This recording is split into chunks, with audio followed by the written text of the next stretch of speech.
Very good afternoon to you all. Namaste from India. Respected Chairperson, dear delegates, I am here today to present the recent research work which was done at our institute. It's a premium institute, National Institute of Mental Health and Neurosciences at Bangalore, India. I am going to talk about dysregulation of cardiac autonomic function in the offspring exposed to alcohol during antenatal period. There are several studies which says that investigation has shown effect of alcohol on autonomic nervous system. Also, there is evidence that altered brain volume in children who are exposed to alcohol in uterus, and it remains unknown whether brain structure correlates with cardiac autonomic regulation or not. In this study, we measured cardiac autonomic functions and brain volume in children who were exposed to alcohol in antenatal period and compared them with the non-exposed controlled children. We all know that alcohol consumption is health-related consequence. It has got a negative impact on the social life, and studies are gender biased mainly. It is done in the male predominance and it's evident and admitted. Coming to alcohol consumption in female, nowadays it is increased. Alcohol consumption in female has been seen, and this alcohol consumption in female has got more effect on metabolism and pharmacokinetics, and which is different in females, and it also causes alteration in the immune system. The main adverse effect is on the fetus during the reproductive system. In India, the studies have shown about 4%. It is a very increase. Nowadays, with urbanization, 4% of the females are taking alcohol, and in Bangalore, especially in Bangalore, 2.2 in the town and 1.8% in the rural areas. And who are these female who has alcohol? Mainly they are low social economic people, or the plantation workers who works in the plantation, or they are from the slum, or from the sex workers. And the biomedical and social consequences are more in females, and alcohol related issues among female are not addressed in India. We all know that alcohol and the fetal development go in hand. There is a structural as well as behavioral abnormalities in this alcohol infusion, and most common, it is one of the most common preventable mental retardation in the West. Studies have shown that alcohol fetopathies, fetal alcohol syndrome. What is it? Pre and postnatal growth retardation it can cause, central nervous system abnormalities will be there, craniofacial dysmorphism, and all these are because of a definite history of alcohol consumption. This is one of the studies from our institute. So you can see the facial dysmorphism like this. You have the short nose and thin upper lip, small eyes, and the number of other features of when the baby is exposed in the prenatal when the mother is taking alcohol. So prenatal alcohol and autonomic function, we had to look into that. So cardiac, autonomic and HPA axis. So there is a blunted activity response, and alcohol autonomic dysfunction is altered in prenatal exposure in newborns, and poor performance in motivation and sustained attention is also related to the autonomic dysfunction. Coming to neuroimaging and prenatal exposure to alcohol, there are studies which says that there is a decrease in the brain volume, abnormality in the corpus callosum, decrease in the cerebral volume, and also decrease are the changes in the hippocampus and the amygdala. Why this study? We have seen autonomic dysfunction in prenatal alcohol, and also we have seen the brain changes. But what is new about it? What we have done here is we have combined both autonomic functions and the brain imaging. So, not many studies focusing on the prenatal alcohol exposure, especially in Indian population, and factors that are unique to Indian social cultural milieu. And we want to also see the identification of the biomarker. So, that can be used as a risk stratification and the prognosis. Hence, we did the study, evaluation of autonomic functions and neuroimaging studies in children prenatally exposed to alcohol. The aim of our experiment is to evaluate both autonomic functions, the neuroimaging, and the objective is to compare autonomic functions between prenatally alcohol exposed and non-exposed children, and also assess the structural brain changes with the MRI with the same pre-exposed and the normal healthy children, and also compare with this structural changes with the autonomic functions. Study procedure, recruitment of the patient, initial assessment, history and the clinical examination, and we do heart rate variability. I will be talking about you later. That is one of the parameters to study the autonomic function, and MRI. The children were recruited between 6 to 16 years of age. Mother consumed alcohol during pregnancy. No neurological abnormalities or continuous treatment for it, and contraindication for MRI were not taken, and no maternal drug intake or drug abuse during the pregnancy, and hereditary neurological disorders patients are excluded.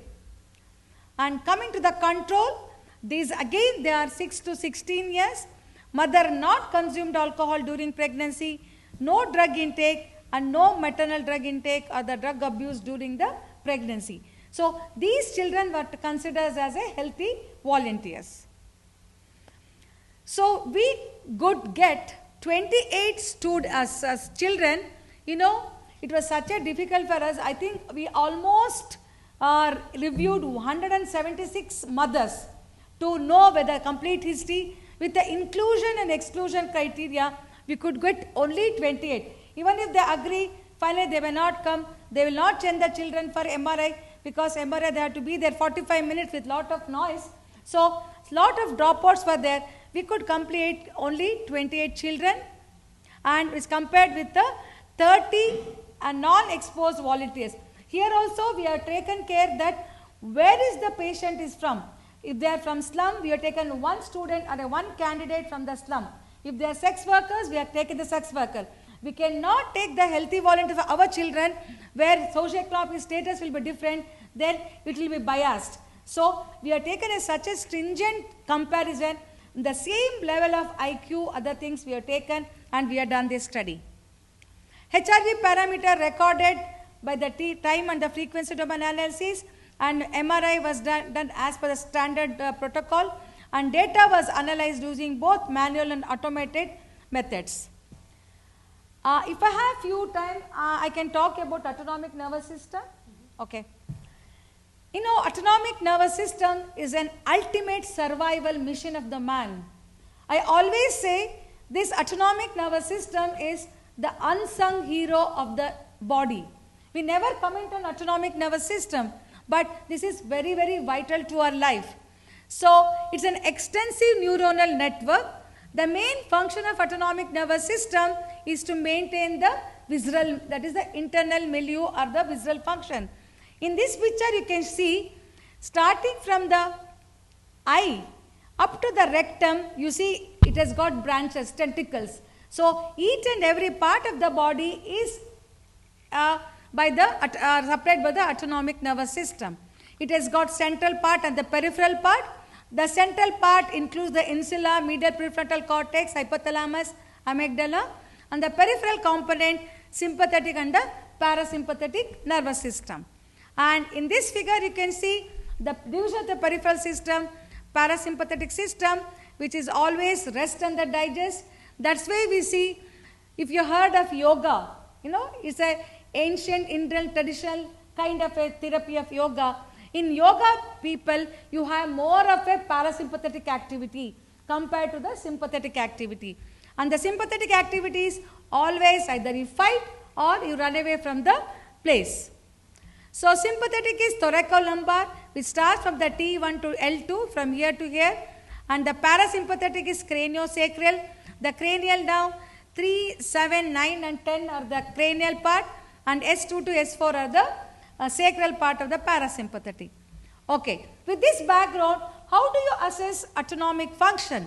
So, there are a number of ways. One is heart rate variability, Ewing's protocol, blood pressure variability, and baroreceptor sensitivity. In this study, we are adopted heart rate variability. What is heart rate variability?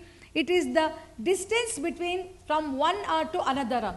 If you feel the pulse, either you can say my pulse is 80, 70 or 90, 100. You can just comment on the number, what is your pulse, but will not able to say what is the underlying cause of this. If my pulse is 100, I will say tachycardia. Okay, that much I can comment. Why is this tachycardia? There are two instances. One is there could be increase in the sympathetic activity or withdrawal of the parasympathetic activity. You know that heart is controlled by the parasympathetic. Always it suppresses the heart rate. So when my heart rate is 100, there are two things. Sympathetic stimulation which increases the heart rate, or parasympathetic is not doing the work, so heart rate is gone. So by doing heart rate variability, you will know what is the cause. That's the reason we have adopted this. It can be measured by time domain and the frequency domain. There's a number of studies. I will not go into the detail. Mainly what you should know is RMSSD will reflect on the parasympathetic, and that SDNN also reflects on the parasympathetic, and in the frequency domain, low power reflects the sympathetic, high power reflects the parasympathetic. These are the parameters. So in the frequency domain, and always we compare, and I say it is a normalized unit. This is the formula we use for the normalized unit. And in the that's what I told you. In frequency domain analysis, high power is parasympathetic, low power is the sympathetic, and three parameters we look into it. The third one is the LF-HF ratio, that is sympathovagal balance. This is the recording we get from the children, and we put it in the analyze the software, and we get the time domain, the frequency domain analysis. That one part of my study. Other part of the study is MRI. So we did with the 3 Tesla and with the routine protocol. I will not go into the detail about the MRI. And this is the demographic data. So there was no change in the age of the gender, height, weight, mid-arm circumference. All were similar. So whether exposed or non-exposed, we took this is the fundamental thing. And coming to heart rate variability, we found, can you see here, RMSSD which reflects the parasympathetic activity was less in the alcohol exposed, and in non-exposed the sympathetic activity, the parasympathetic activity was more. And coming to frequency domain, you can see that in the frequency domain, low frequency represents the sympathetic activity. So children of alcohol had more sympathetic activity compared to the non-children of non-exposed. See, can you see here? This is the exposed, they have more sympathetic activity compared to the non-exposed. Even in the total power, it was more. The total power more is good. Total power less is bad. So in exposed, the total power was less, and sympathovagal balance was more in the exposed children compared to the non-exposed. Coming to the MRI report of the brain structure, we could see corpus callosum was similar in the both, but mid-body of the corpus callosum was less, statistically significant, less in the exposed compared to the non-exposed.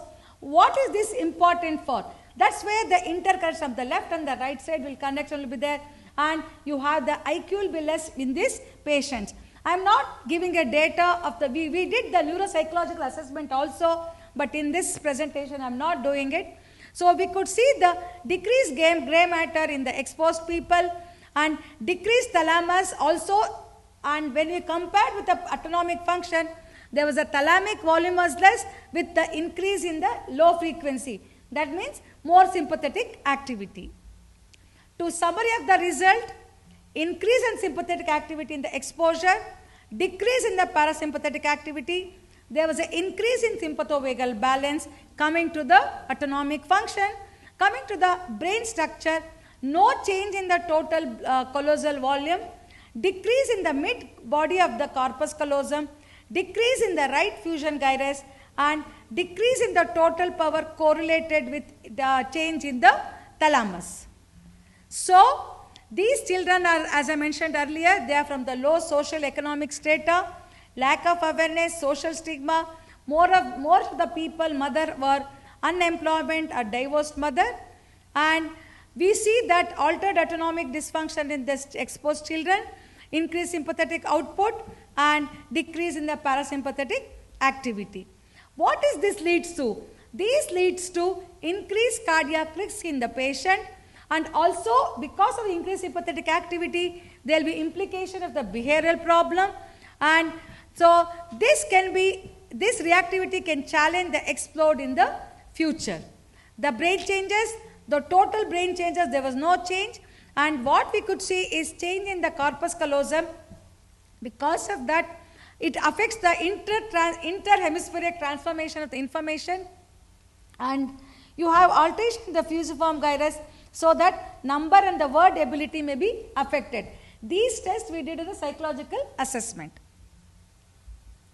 To conclude, children of 6 to 16 of age was studied.